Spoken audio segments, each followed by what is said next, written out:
You know, usually when we talk about a major physical injury like an athlete tearing an ACL or maybe a gymnast dislocating a shoulder, there's this expectation of like absolute clinical precision. Right, yeah. You get an MRI, you see the exact point where the tissue snapped, and the surgeon goes in to stitch that specific spot back together. Exactly. It's comforting because it's just so incredibly visible. But then you look at what the human body goes through during childbirth, and, well, suddenly that pristine, high definition MRI concept just completely falls apart. We're no longer looking at a single clean tear. We are looking at a diagnostic landscape that is, honestly, incredibly murky. Oh, it is the absolute definition of diagnostic muddy waters. The trauma of childbirth isn't just a localized snap, it is systemic, it is microscopic, and it fundamentally changes the invisible architecture of the tissue itself. Which is exactly why we're taking a deep dive into this today. And a special welcome to you, the listener. We know you're here because you want to get past all the dense medical jargon and understand the real biological shifts happening in human health. You want the insight, the aha moments, not just some textbook recitation. Yeah, and today's topic requires exactly that kind of synthesis. We're looking at a space where the science is moving incredibly fast, like leaping from laboratory microscopes directly into commercial clinical practice. Our mission today is to answer a highly specific, honestly fascinating question. Can intimate exosomes actually treat vaginal laxity after childbirth? To figure this out, we are looking at a stack of amazing research. We're pulling from clinical studies on pelvic organ prolapse, animal models testing tissue biomechanics, and the real-world clinical documentation from commercial therapies that are actually already out there. It's a really compelling cross-section of data, I think, because it forces us to bridge the gap between microscopic cellular behavior and the very real physical realities that women face postpartum. Okay, let's unpack this. Before we can even talk about a futuristic, sci-fi setting treatment like exosomes, we have to establish why the pelvic floor requires treatment in the first place. Like, what is actually happening during childbirth? Because the sheer physics of it are mind-boggling. During a vaginal delivery, the pelvic floor muscles are forced to stretch up to, what, 300% of their resting length? Yeah, let's just pause on that for a second to really conceptualize it. 300%. I mean, if you try to stretch your bicep or your hamstring or almost any other muscle in the human body to 3 times its length, it simply snaps. Right, it'd be completely destroyed. It would be a catastrophic injury, yeah. But the pelvic floor is uniquely biologically designed to stretch. But just because it can stretch, I mean, that doesn't mean it comes out the other side unscathed, right? Far from it. That extreme mechanical strain doesn't just cause the macroscopic visible tearing that, might require stitches. The real lasting damage actually happens at a microscopic level. It disrupts what's called the extracellular matrix. Okay, and that's like the scaffolding, right? Exactly. Think of this matrix as the biological scaffolding that holds all your cells together. And from what I'm understanding in the sources, this isn't just about the scaffolding being physically pulled apart by brute force. There's a whole biochemical breakdown that gets triggered by that mechanical strain. The physical stretching actually wakes up specific enzymes in the body. Yes, the matrix metalloproteases. Right. Specifically MMP2 and MMP9. And these enzymes essentially act as biological scissors. They start degrading the tissue and actively fragmenting the elastic fibers that give the vagina its tone and support. It's wild, but yet, the physical force of birth actually changes the chemical environment of the tissue. Your body senses this massive mechanical load and triggers a stress response that unleashes those enzymatic scissors. And to understand why this is so devastating, we have to look at how elastic fibers are built in the first place. Okay, lay it on me. So there are a couple of crucial structural proteins, specifically fibrillin 5 and LOXL1, that act as the architects of your elastic fibers. They are responsible for assembling the cellular building blocks into strong, stretchy networks. Right, and scientists actually proved how vital these specific architectural proteins are by looking at genetically manipulated mice. Yes, they engineered mice to completely lack one of these crucial building block proteins. Specifically, these were FBLN5 knockout mice. Wow. And the results were incredibly stark. Without the ability to properly synthesize elastic fibers, those mice developed accelerated irreversible pelvic organ prolapse right after giving birth. So they basically couldn't recover at all. They never recovered. It provides a direct causal link, showing that without these specific proteins working perfectly, the pelvic floor simply cannot bounce back. Let me try to make this a bit more relatable just to see if I've got my head around it. Think of the pelvic floor like a highly specialized trampoline. Childbirth comes along and stretches the springs of that trampoline by 300%. Okay, I like where this is going. If, after the baby is born, some of those springs don't bounce back to their original tight coil, it's not just because a spring physically snapped in half, it's because the actual molecular structure of the metal changed. Those MMP enzymatic scissors we talked about are essentially like rust actively eating away at the springs. That is a brilliant way to put it. Yeah. And if you take that trampoline analogy one step further, it explains why the body's natural healing process often falls short here. How so? Well, postpartum healing sometimes struggles to clear out that damaged, rusty tissue properly. The body desperately tries to heal the trauma, but because the environment is chemically compromised, it lays down cheap, disorganized, fragmented fibers instead of the strong, stretchy ones. Oh, I see. So it's like trying to fix those rusted springs with like brittle wire. Precisely, which leaves you with altered tissue stiffness and laxity that just persists long after the delivery is over. The medical literature refers to this as abnormal elastin postpartum healing.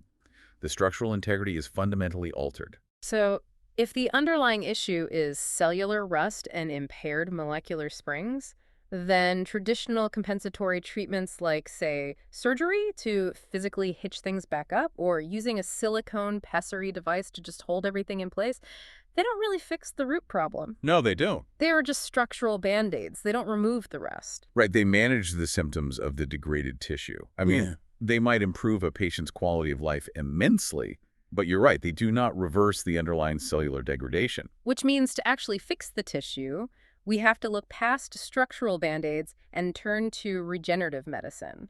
And that leads us directly to the star of today's deep dive, exosomes. Yes. This is arguably one of the most exciting frontiers in modern biology right now. Let's define exactly what they are, because I hear this term thrown around constantly next to stem cells, but they are absolutely not stem cells, are they? No, they are not. Exosomes are nanomembrane vesicles. They are infinitesimally small biological packages. We're talking measured in nanometers, anywhere from 30 to 150 nanometers in diameter. Which is practically nothing. Right, it's 1/1000th of a meter. They are secreted by living cells, very often isolated from mesenchymal stem cells or MSCs, found in umbilical cords or fat tissue. But they are not the living cells themselves. Okay, so if they aren't the living cells, what is the point of them? Like, what are they actually doing? It's all about their payload. Exosomes shuttle a highly concentrated cargo of messenger RNAs, microRNAs, proteins, and lipids between cells. They are essentially delivering biologically active substances directly to receptor cells to initiate a specific biological response. And the sources mention specific types, right? Like umbilical cord-derived, what was it, UCMSCX? Yeah, UCMSC-derived exosomes and also adipose-derived, or ADMSC exosomes, which come from fat tissue. Okay, so if I'm understanding this, stem cell therapy is like sending in a bunch of foreign construction workers to a building site and hoping they do the right job without causing trouble. But using exosomes is like just mailing the specific blueprints and building materials directly to the local construction workers who already live at the site. That is a fantastic way to look at it. You are handing the damaged vaginal tissue the exact molecular instructions and tools it needs to repair its own scaffolding, clear out the rust, and rebuild the springs. But why is that better? Why not just send the whole stem cell construction crew? I mean, wouldn't more workers be better? You would think so, but living stem cells carry risks and massive logistical hurdles. They are large, relatively speaking, so they don't penetrate tissue easily. And there's always a risk they could mutate or trigger an unwanted immune response because, well, you are introducing foreign replicating bodies. That makes sense. You don't want a rogue construction crew. Exactly. Exosomes bypass almost all of that. Because they are just the secreted instruction packages, they're incredibly tiny and penetrate tissue beautifully.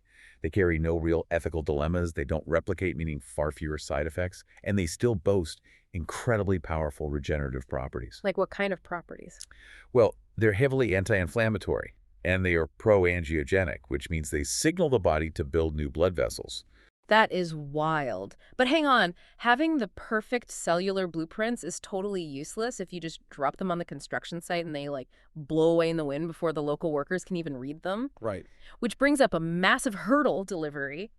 How on earth do scientists ensure these microscopic instruction packets actually stay inside the vaginal tract long enough to work? It is a major physiological challenge. I mean, if you inject exosomes straight into the bloodstream intravenously, they just get swept away too rapidly. They get cleared by the liver and spleen long before they ever reach the pelvic floor. Okay, what about a local injection? Even if you do a local liquid injection directly into the vaginal tissue, the liquid tends to diffuse too quickly to have a lasting regenerative effect. So you need something that holds them in place. And the solution they found involves biomaterials, specifically loading these exosomes into hyaluronic acid hydrogels. Yes, hyaluronic acid is naturally occurring in the human body, which makes it highly biocompatible, so your immune system won't attack it. When formulated as a hydrogel, it serves multiple brilliant purposes. First, it can be physically designed to mold perfectly to the shape of the vaginal tract. Oh, nice. Second, it provides excellent immediate moisturization, which offers instant relief for postpartum or menopausal dryness. And the third purpose? It acts as a slow-release sponge.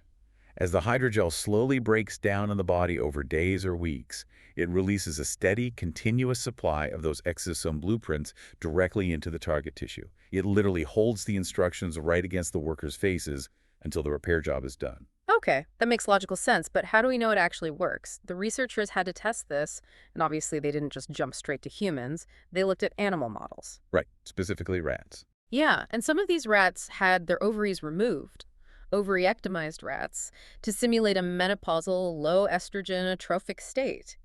And others were subjected to simulated birth injuries. And when they applied these exosome-loaded hydrogels, the tissue literally rebuilt itself. The vaginal epithelium got significantly thicker. And they didn't just eyeball it to see if it looked thicker. They tested the tissue for very specific cellular biomarkers to prove how it was getting thicker. Tissues treated with exosomes showed really high expression of Ki-67. And Ki-67 is like a classic marker for active cell proliferation, right? Exactly. They found clear biological evidence that the cells weren't just swelling up from the moisture in the gel, they were actively dividing and multiplying. And they were building new blood vessels too, right? I think the marker for that was CD31. Yes, high expression of CD31 in the lamina propria, indicating robust new blood vessel formation. So the tissue is not only rebuilding its structural scaffolding, it was rebuilding its own blood supply network to keep that new structure alive and healthy long term. Okay, here's where it gets really interesting, but I have to play devil's advocate for you, the listener, for a second. I'm looking at this data, and we are talking about rats, mice, and sheep here. The sources even note that rats don't recover vaginal microvasculature after delivery the exact same way humans do. That's true, they don't. A rat walks on 4 legs. It does not carry a 9-pound baby upright against gravity for 9 months. How much confidence can you really have translating a rat's tissue recovery to a human mother? That is the crux of all translational medicine, and you are absolutely right to push back on it. We cannot say with 100% certainty that a hydrogel that thickens a rat's vaginal wall in 3 weeks will perfectly reverse human vaginal laxity in the exact same time frame. The anatomical loads are entirely different. Right, the gravity alone changes the whole equation. It does. However, the immense value of these preclinical models isn't about perfect anatomical mirroring. It's about proving the biological mechanism. The rat models prove that the signaling works. When an exosome delivers a genetic payload that says, build new blood vessels, the mammalian tissue actually listens and responds by building new blood vessels. Wow. Okay, so it proves that the chemical whispering is heard and acted upon by the local cells. Exactly. That fundamental biological pathway is highly conserved across mammals, giving scientists strong confidence that the mechanism will translate to humans, even if the clinical delivery needs refining. That makes a lot of sense. The core mechanism is proven. But here's the thing. The commercial medical world is not waiting for a decade of pristine human clinical trials to finish up. They're already offering these exosome therapies to patients right now. Oh, the gap between animal models and commercial availability has closed incredibly fast in the regenerative medicine space. If you look at the commercial clinics, they're offering therapies like the ExoFemale therapy from the Bioscience Institute. Right, and they use those ADMSC exosomes, the adipose-derived ones, specifically for vaginal rejuvenation. Yeah, and their clinical claims line up almost exactly with the animal data, stimulating collagen synthesis, regulating vaginal pH, and improving blood flow for both postpartum and postmenopausal women. It's a completely different paradigm of treatment. And to truly appreciate how revolutionary this shift is, we have to contrast it with what women have historically been offered for these intimate health issues. Because if you go to a clinic today, right now, for vaginal laxity, you aren't usually offered exosomes. You are most likely going to be offered an energy-based device or an EBD. Right. You have radiofrequency treatments, things like Forma, Viviv, Aviva, and you have lasers like Photona, CO2, or erbium lasers. Right. And they are incredibly common. They are very common, and they have a lot of observational data supporting their ability to temporarily tighten tissue and improve symptoms. Yeah. But their underlying mechanism of action is what we really need to examine here, especially compared to exosomes. Wait, let's look at how they actually work. Because when I was digging into this, my jaw kind of dropped. Whether it's a laser or a radio frequency, these devices work by heating the vaginal tissue to temperatures between 40 and 45 degrees Celsius. Which is very hot for internal tissue. Right, and that heat creates a deliberate inflammatory cascade.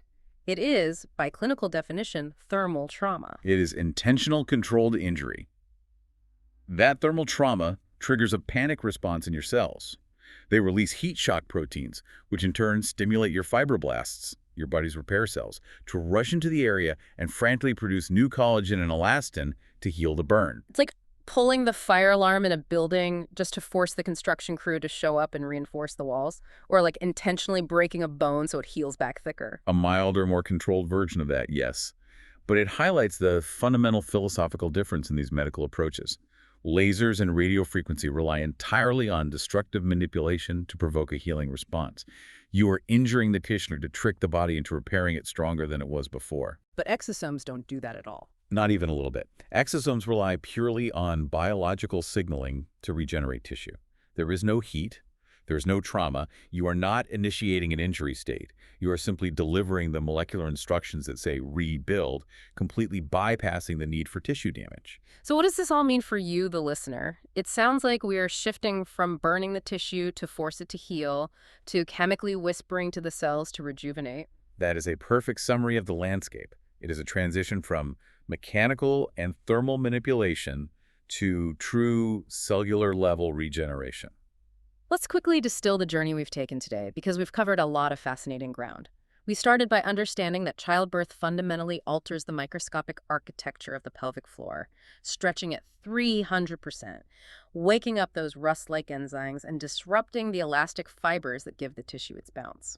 We then explored how current standard treatments, while effective to a degree, rely on either conservative management like pelvic floor muscle training and local estrogen, or intentional thermal trauma from lasers and radiofrequency devices. But the future points directly to exosome therapies.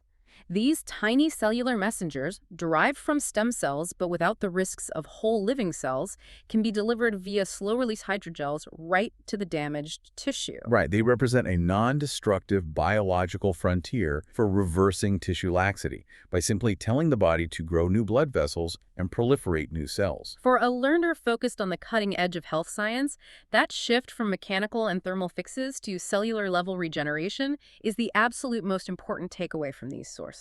It changes the entire framework of how we view postpartum recovery. Yeah. It's no longer just about bouncing back through sheer willpower or enduring painful thermal treatments. It's about providing the exact biological blueprints the body needs to rebuild its structural integrity from the inside out. And that leads me to a final provocative thought for you to ponder. Something that wasn't explicitly covered in the research, but that this entire conversation logically points toward. If exosomes can deliver highly specific genetic instructions to rebuild damaged pelvic tissue after the trauma of childbirth, could we eventually map the exact cocktail of exosome RNAs to fortify the pelvic floor before a woman even gives birth? Now that is a fascinating concept. Prophylactic regenerative medicine. Right. Imagine a localized hydrogel treatment in the third trimester that preloads the tissue with the exact blueprints needed to withstand that 300% stretch. You could potentially prevent the microscopic damage and that enzymatic rust from ever occurring in the first place. It would completely redefine preventative maternal care as we know it. It really would. We'd no longer be looking at a murky, damaged diagnostic landscape after the fact, trying to figure out which springs in the trampoline got rusted out. We'd just be building an indestructible trampoline from day one. Well, until next time, keep digging deeper.